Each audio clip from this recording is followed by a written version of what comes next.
मोहम्मद यूनुस को कमान मिल चुकी है, लेकिन सबसे बड़ी बात कि वहां पर अभी कुछ लोग कह रहे हैं कि हालात सही है, लेकिन वहां पर फिर भी कुछ ऐसी तस्वीरें सामने आई जिसको लेकर कई सवाल खड़े होते हैं। देखिए, बांग्लादेश में कठपुतली सरकार, मोहम्मद यूनुस के हाथ बांग्लादेश की कमान, और ऐसे में कई सवाल यहां पर खड़े हो रहे हैं कि अब आगे क्या होगा।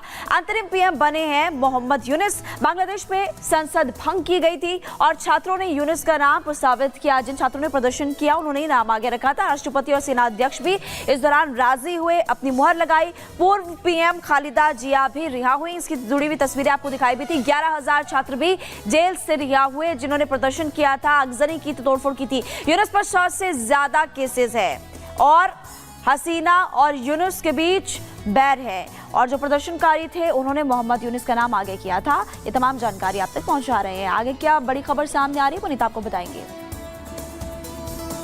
देखिए, मोहम्मद यूनुस को जो है बांग्लादेश की कमान सौंप दी गई है, लेकिन बांग्लादेश में नई साजिश की पटकथा किस तरीके से लिखी जा रही है ये हम आपको जरा बता दें। देखिए, मोहम्मद यूनुस जो नई सरकार में जो है कमान संभालने वाले, यानी कि पीएम पद जो है उन्हें सौंप दिया गया है, लेकिन यूनुस जो हैं वो ये कह रहे हैं कि शेख हसीना ने बांग्लादेश छोड़ दिया है तो बांग्लादेश को एक नई आज़ादी मिली है। लेकिन क्या बांग्लादेश में जो हालात बने हुए हैं वो वहां पर ताकतें जो वहां पर लगातार साजिश रचने का काम करें, क्या उन्हें दिखाई नहीं दे रहा, या फिर जो नई ताकत सत्ता में आई है ये बांग्लादेश की इसी तस्वीर की कल्पना कर रहे थे? किस तरीके से बांग्लादेश में बर्बादी की नई कहानी लिखी जा रही है, आपको इस रिपोर्ट के जरिए दिखाते हैं।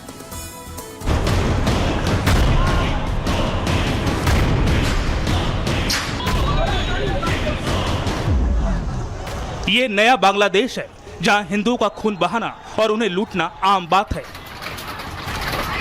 कल तक आरक्षण का हवाला देकर जो भीड़ सरकारी संपत्तियों को नुकसान पहुंचा रही थी, पीएम शेख हसीना के इस्तीफे और देश छोड़कर जाने के बाद वो उन्मादी भीड़ अब चुन चुन कर हिंदुओं को निशाना बना रही है।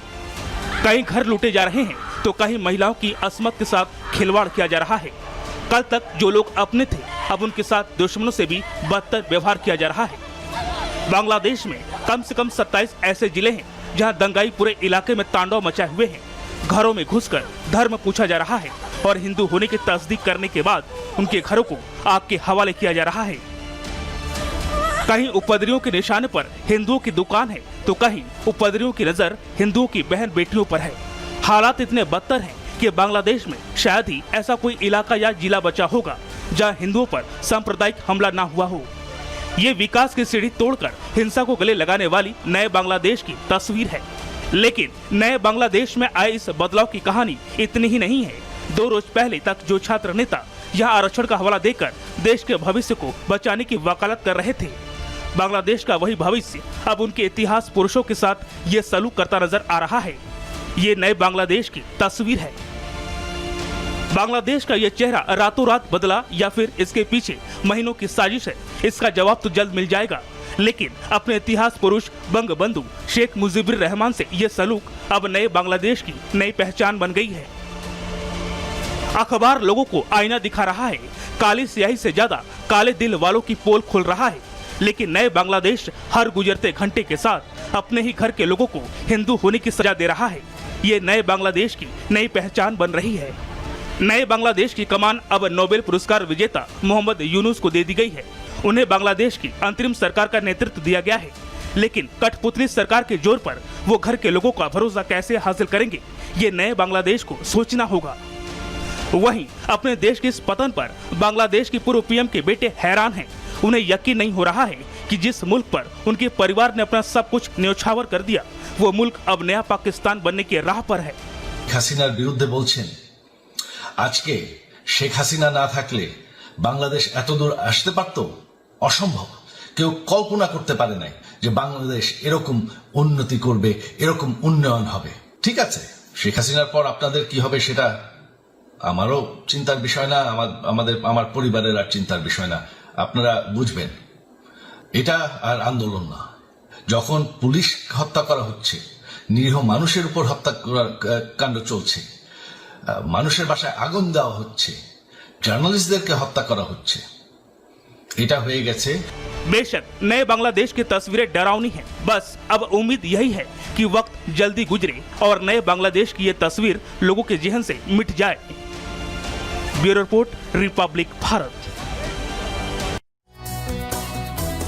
तो देखिए, बांग्लादेश से जो तस्वीर सामने आ रही है वो डराती है, परेशान करती है, क्योंकि हर ओर से बर्बादी ही बर्बादी बांग्लादेश में नजर आ रहा है। और देखिए, भारत और बांग्लादेश के रिश्तों की बात करें तो घनिष्ठ रिश्ता रहा है। ऐसे में भारत की जो नजर है लगातार बांग्लादेश के हालातों पर बनी हुई है। किस तरीके से भारत जो है सतर्कता बरतता हुआ नजर आ रहा है, जरा वो हम आपको ग्राफिक्स के जरिए बता दें। देखिए, बांग्लादेश के हालात पर सर्वदलीय बैठक कल भी हुई और लगातार बैठकें हो रही है। विदेश मंत्री जयशंकर ने हालात की जानकारी कल संसद के अंदर भी दी थी और बताया था किस तरीके से भारत जो है नजर बनाए हुए है। हिंदुओं पर हमले को लेकर देश चिंतित है, यह भी कल विदेश मंत्री की तरफ से कहा गया। भारत बांग्लादेश बॉर्डर पर बीएसएफ चौकस है और ये जो चौकसी है लगातार और भी ज्यादा बढ़ती हुई नजर आ रही है, क्योंकि खतरा यह है कि बांग्लादेश से कहीं घुसपैठ करके जो घुसपैठिए है वो भारत के अंदर ना आ जाए। इसलिए हर तरफ भारत की अगर हम बात करें तो नजर भारत जो है वो बनाए हुए है। अब अगली खबर की ओर रुख करते हैं।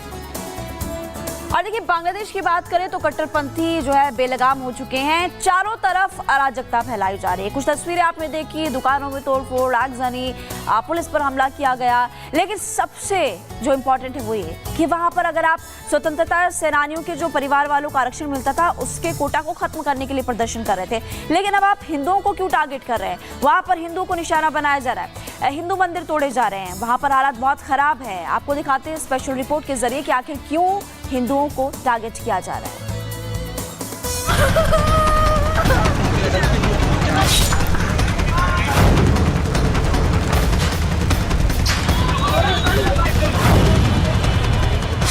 बांग्लादेश के हिंदू खतरे में हैं। जलते देश में हिंदुओं पर अत्याचार हो रहा है।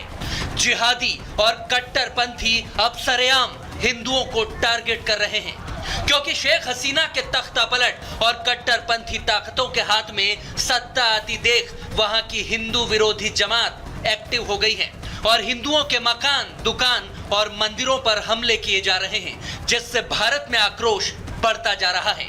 अयोध्या से लेकर गाजियाबाद और लखनऊ से लेकर जयपुर तक लोग गुस्से में हैं। पश्चिम बंगाल में हमारे बांग्लादेशी आकर के काफ़ी लोग रुके हैं, शरण ले रहे हैं। हमारा पूरा ये आप प्रयास करिए कि वो वहाँ पे किसी तरह उनको कोई नुकसान ना हो, और यदि कोई नुकसान होता है तो उनको हिंदुस्तान में ला करके उनको जगह दी जाए। वो हमारे हिंदू भाई जो वहाँ मेरे ख्याल से 9-10% ही अब बचे हैं। बांग्लादेश में वहाँ का प्रधानमंत्री ही नहीं सुरक्षित है, वो देश छोड़ के भाग आया तो बाकी सब क्या सुरक्षित होंगे? हमारे यहाँ की जो सरकार है उसे चाहिए कि उस पर एक्शन ले और उसमें जो भी कार्यवाही हो सके उसे करे। मंदिरों को तोड़ना या हिंदुओं के ऊपर अत्याचार होना ये बड़ा ही दुर्भाग्यपूर्ण है। सबसे पहले तो मानव हित के जो हित होता है उसके लिए सोचना चाहिए, चाहे बांग्लादेश हो, हिंदू हो या हिंदुस्तान हो, अफगानिस्तान हो, पाकिस्तान, कोई उद्देश्य हो। सबसे पहले तो जो मानवता है, मानव की रक्षा होनी चाहिए। आपने अयोध्या के लोगों को सुना, अब ऐसा ही गुस्सा राजस्थान से भी निकल कर आ रहा है। वो लोग क्या कह रहे हैं, सुनिए। हिंदुस्तान की सरकार से प्रार्थना करूंगा कि जो भी नियमानुसार कार्रवाई करनी चाहिए और ऐसा वातावरण और दबाव बनाना चाहिए कि हमारे हिंदुओं पर अत्याचार नहीं हो। हमारी संस्कृति के द्योतक, हमारे आस्था के स्थान जो मंदिर है, उनमें कोई नुकसान नहीं हो। कट्टरपंथी जो भी लोग होते हैं, कट्टरपंथी विचारधारा के कारण ही पाकिस्तान में भी डेमोक्रेसी खत्म हुई, अफगानिस्तान में खत्म हुई और अब बांग्लादेश में खत्म होगी। वो जो हिंदू बाहुल्य जिला था, सी एरिया था, कोस्टल एरिया था, वहाँ के आज हिंदुओं की कंडीशन देखेंगे तो वहाँ पर जो 99% हिंदू थे आज 15% पर, 14% पर आ गए हैं। और लगातार ये कोई नई बात नहीं है। बांग्लादेश घुसपैठ की जहाँ तक बात करेंगे तो भारत में भी ये 10 करोड़ से ज़्यादा आए हैं। हिंदुस्तान को चिंता है पूरे बांग्लादेश की, लेकिन उपद्रवियों के निशाने पर सबसे ज्यादा हिंदू आबादी है। ऐसे में हिंदुओं की सुरक्षा के लिए पूरा देश चिंतित है, क्योंकि बांग्लादेश में कट्टरपंथियों के निशाने पर हिंदू आबादी आ चुकी है। वहां बांग्लादेश के करीब 27 जिलों में हिंदुओं पर हमले की खबरें सामने आई हैं।